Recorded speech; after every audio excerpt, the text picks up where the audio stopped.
வணக்கம் ஃப்ரெண்ட்ஸ், நாம் இப்போது எதை பற்றி பார்க்க போகிறோம் அப்படின்னா சாதா ப்ளவுஸு கட்டிங் வீடியோ தான் இப்போ நம்ம பார்க்க போகிறோம்.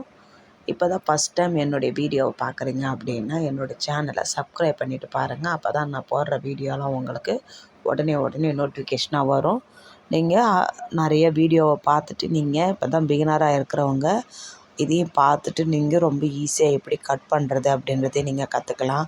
எவ்வளோ ஈஸியாக நீங்கள் ஸ்டிச்சிங் எந்த மாதிரி ஸ்டைலில் இவங்க தைக்கிறாங்க அப்படின்றதுமே நீங்கள் பார்த்துட்டு உங்களுக்கு அதில் எது ஓகேவாக இருக்கோ அதை நீங்கள் சூஸ் பண்ணி நீங்கள் ஸ்டிச்சிங்கை இந்த ஸ்டைல்லே கூட நீங்கள் மாற்றிக்கலாம். ரொம்ப ஈஸியாக எப்படி நம்ம கட் பண்ணுறதுன்னு இப்போ பார்க்க போகிறோம்.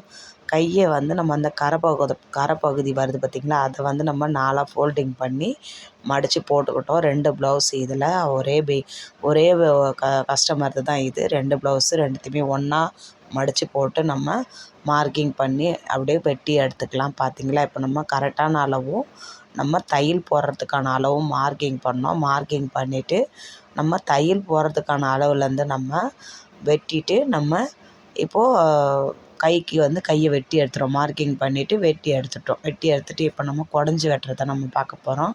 இது சென்ட்ரு பகுதி. அந்த சென்டரில் கொஞ்சம் அர்க்காத் பண்ணி விட்டுடலாம். அர்க்காத் பண்ணி விட்டுட்டு இப்போ நம்ம கை குடஞ்சி வெட்டுவோம் இல்லையா, ஃப்ரண்ட்டு பகுதி, அந்த ஃப்ரண்ட்டு பகுதி மட்டும் குடஞ்சி வெட்டிட்டு இப்போது ஒவ்வொரு கைப்பீஸையும் தனித்தனியாக வெட்டி எடுத்துக்கலாம். அடுத்து நம்ம கைப்பீஸையுமே அதே போல் நம்ம வெட்டி எடுத்துகிட்டு இந்த கைப்பீஸு வேலை முடிஞ்சுது. நெக்ஸ்ட்டு நமக்கு பேக் பீஸும் ஃப்ரண்ட் பீஸும் எப்படி நம்ம இப்போது ஃபோல்டிங் பண்ணி நம்ம எப்படி வெட்டுறது அப்படின்றத தான் நம்ம பார்க்க போகிறோம். நம்ம இருக்கிற பீஸை பண்ண போகிறோம். ரெண்டுத்தையும் ஒன்றா மடித்து போட்டு 2ஆக அப்படியே மடித்து அப்படியே நம்ம 4ஆக அப்படியே பீஸை மடிக்க போகிறோம். அது எந்த மாதிரி மெத்தடில் நம்ம மடிக்க போகிறோம் அப்படின்றது தான் நம்ம இப்போ பார்க்க போகிறோம். எப்பயுமே நம்ம வெட்டும்போது என்ன பண்ணணும்னா, நம்ம பக்கம்தான் மடிப்பு பாகமும் வெட்டு பாகம் நமக்கு ஆப்போசிட் சைடில் தான் இருக்கணும். இது போல் நீங்கள் ட்ரை பண்ணி பாருங்கள். இது உங்களுக்கு ரொம்பவும் கட்டிங் போடுறதுக்கு யூஸான ஒரு டிப்ஸு தான் இது.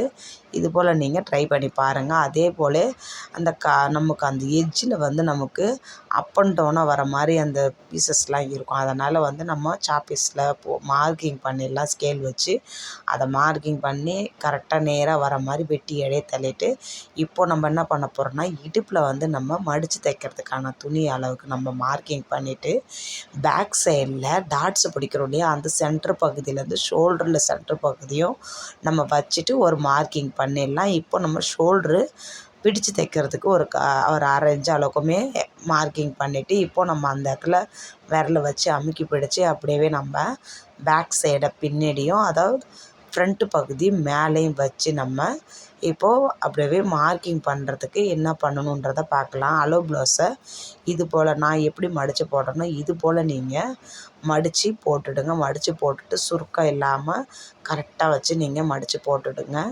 இந்த அளவு ப்ளவுஸில் எந்த ஒரு சேஞ்சஸும் கிடையாது. இருக்கிற அளவு அப்படியே நம்மளை வெட்டி தைக்க சொல்லிட்டாங்க. அதனால் இதுவுமே நம்ம ஸ்டிச் பண்ணது தான். அவங்களுக்கு ஃபஸ்ட் டைம் கொடுத்த ப்ளவுஸ் தான் இது. சரியாக இருந்துச்சுன்னு சொல்லிவிட்டு அதே ப்ளவுஸே நம்மக்கிட்ட ஸ்டிச் பண்ணுறதுக்கு கொடுத்துருக்குறாங்க. பாருங்கள், மார்க்கிங் பண்ணுறத பார்த்தாலே தெரியும் உங்களுக்கு. நான் இதை சொல்லணுன்றதே கிடையாது. அவ்வளோ ஈஸியாக நம்ம எப்படி மார்க்கிங் பண்ணலாம் அப்படின்றது தான் நம்ம இதில் போய் ஃபுல்லாகவே காமிச்சிருக்கோம். பாருங்கள், பட்டி அந்த கீழே அந்த சைடு பகுதியிலையுமே நம்ம பாருங்கள் கரெக்டான அளவுமே வச்சுட்டோம். ஆம்கோல்லையுமே நமக்கு கரெக்டான அளவுமே வெட்டுறதுக்கு துணி வெட்டுறதுக்கு ஸ்டிச் பண்ணுறதுக்குமே தனியாக அதுக்கு ஒரு 1/4 இன்ச்சு எக்ஸஸாகவே விட்டு மார்பு உயரத்தையும் நான் எப்படி வச்சேன் பார்த்தீங்களா, அதுபோல் நம்ம மார்க்கிங் பண்ணி வச்சு நம்ம வெட்டும்போது இதுக்கு நீங்கள் ரொம்பவும் போட்டு குழப்பிக்கிட்டு ரொம்பவும் போட்டு மைண்டை பிச்சு எடுத்துக்கிட்டு ப்ளவுஸ் நமக்கு கட்டிங்கே வரமாட்டுது அப்படின்னு நீங்கள் குழப்பிக்கவே தேவையில்ல. பேசிக்காக நான் இப்போ எப்படி பண்ணணும் இது போல் நீங்கள் பண்ணாலே உங்களுக்கு கரெக்டாக வரும். உங்களுக்கு ஸ்டிச்சிங் கரெக்டாக வரும். இது வரைக்கும் நான் இது போல் தான் கட்டிங் போடுறேன், நான் வீடியோவுக்கோசம் இப்படி போடுறேன் அப்படிலாம் எதுவுமே கிடையாது. நான் எப்பயும் போடுற மெத்தடு தான் இது. இது வரைக்கும் என்னுடைய கஸ்டமர் ஒருத்தர் கூட என்னுடைய கட்டிங் ஸ்டைல்லேருந்து ப்ளவுஸ் நான் ஸ்டிச் பண்ணி கொடுக்கறது சரியாக இல்லை, எனக்கு இந்த ஃபால்ட் இருக்குது அந்த ஃபால்ட் இருக்குதுன்னு ஒருத்தரும் வந்தது கிடையாது. அங்கங்கே அதாவது ஆம்கோல் அண்ட் லூஸ் இருக்குது, ஷோல்ட்ரு லைட்டாக இறங்குது, இது தான் வரும். ஏன்னா ஒவ்வொரு கிளாத்துக்கு ஏற்ற மாதிரி நம்ம அந்த துணி நமக்கு கரெக்டாக உட்காராது. ஒரு சில காட்டன் துணி என்ன ஆகும்னா தண்ணியில் போட்டால் தான் சரியாகும். ஒரு சில துணி வந்து நம்ம ஸ்டிச் பண்ணும்போதே சரியாக இருக்கும், தண்ணியில் போட்ட உடனே டைட் கொடுத்துரும். இது போல் ஒவ்வொரு துணிக்கு ஏற்ற மாதிரி ஒன்று ஒன்று மாறுறதுனால நம்ம என்ன தான் கரெக்டாக தைச்சாலுமே அந்த லூஸுன்றது வரதான் செய்யும். புரியுதுங்களா? நல்லாவே ஸ்டிச் பண்ண தெரியும் அப்படின்னாலுமே நமக்கு அது எப்பயாச்சும் ஒரு தடவை இல்லை எப்போ வேணாலுமே எந்த மாதிரி கிளாத் கொடுக்குறாங்களோ அதன் பொறுத்து தான் இருக்குது. அதே மாதிரி நீங்கள் இது போல் நீங்கள் கட்டிங் போட்டு தைச்சி நீங்கள் எனக்கு கமெண்ட் பண்ணுங்கள் உங்களுக்கு எப்படி வருது அப்படின்னுட்டுமே. அடுத்த வீடியோவில் உங்களுக்கு ஸ்டிச்சிங் வீடியோ நான் போடுறேன். இந்த வீடியோ உங்களுக்கு பயனுள்ளதாக இருந்ததான்னு எனக்கு நீங்கள் கமெண்ட் பண்ணுங்கள். இது போல் வீடியோ வேணும்னாலும் எனக்கு நீங்கள் சொல்லுங்கள். நீங்கள் கமெண்ட் பண்ணுறது மூலிமா நிறைய பேர் புதுசாக பார்க்குறவங்களுக்கு இது யூஸ்ஃபுல்லாக இருக்கும்.